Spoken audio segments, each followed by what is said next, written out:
ये एक काल्पनिक कहानी है और दिल को गहराइयों तक छू जाने वाली।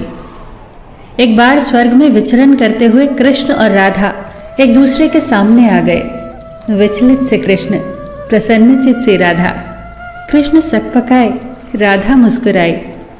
इससे पहले कि कृष्ण कुछ कह पाते, राधा बोल उठी, कैसे हो द्वारिकाधीश।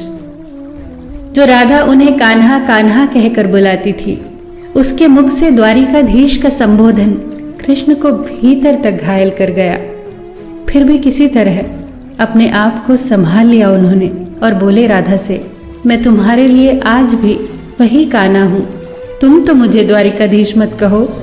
आओ बैठते हैं, कुछ मैं अपनी कहता हूं, कुछ तुम अपनी सुनाओ।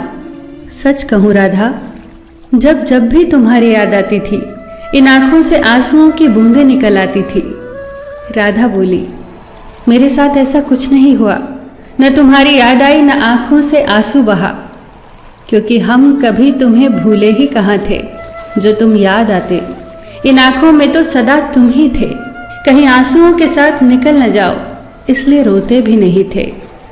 कान्हा, प्रेम से अलग होने पर तुमने क्या खोया, इसका एक आईना दिखाऊं तुम्हें। कुछ कड़वे सच प्रश्न सुन पाओ तो सुनाऊं।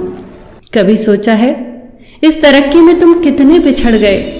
यमुना के मीठे पानी से जिंदगी की शुरुआत की और समुद्र के खारे पानी तक पहुंच गए। एक उंगली पर चलने वाले सुदर्शन चक्र पर भरोसा कर लिया और 10 उंगलियों पर चलने वाली बांसुरी को भूल गए। कान्हा, जब तुम प्रेम से जुड़े थे तो जो उंगली गोवर्धन पर्वत उठाकर लोगों को विनाश से बचाती थी, प्रेम से अलग होने पर वही उंगली क्या क्या रंग दिखाने लगी। सुदर्शन चक्र उठाकर विनाश के काम आने लगी। कान्हा और द्वारिकाधीश में क्या अंतर होता है बताऊं? कान्हा होते तो तुम सुदामा के घर जाते, सुदामा तुम्हारे घर नहीं आता। युद्ध में और प्रेम में यही तो फर्क होता है। युद्ध में आप मिटाकर जीतते हैं और प्रेम में आप मिटकर जीतते हैं। कान्हा, प्रेम में डूबा हुआ इंसान दुखी तो रह सकता है, पर किसी को दुखी नहीं कर सकता।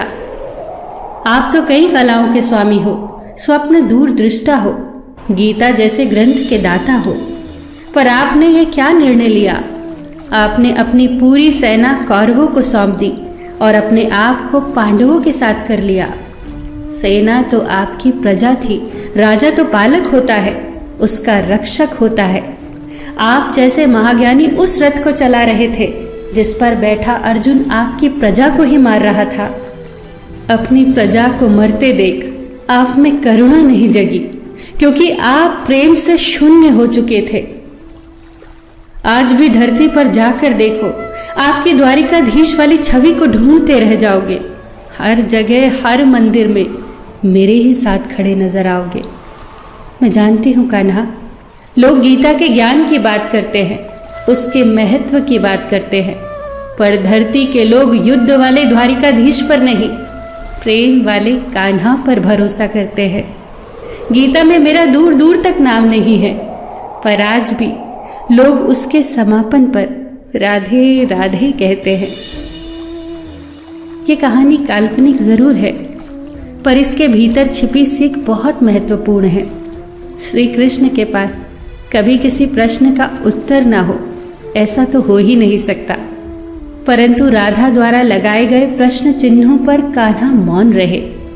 यही तो है प्रेम में समर्पण का भाव। पराक्रम में हमें हर किसी को हराना होता है, तब भी हम जीत कर भी हार जाते हैं, परंतु प्रेम में एक ही कईयों का दिल जीत लेता है।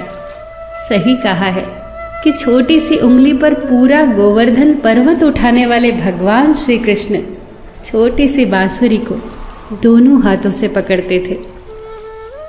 फिर मिलेंगे दोस्तों अगली कहानी के साथ। तब तक के लिए अपना ख्याल रखना और हमेशा मुस्कुराते रहना।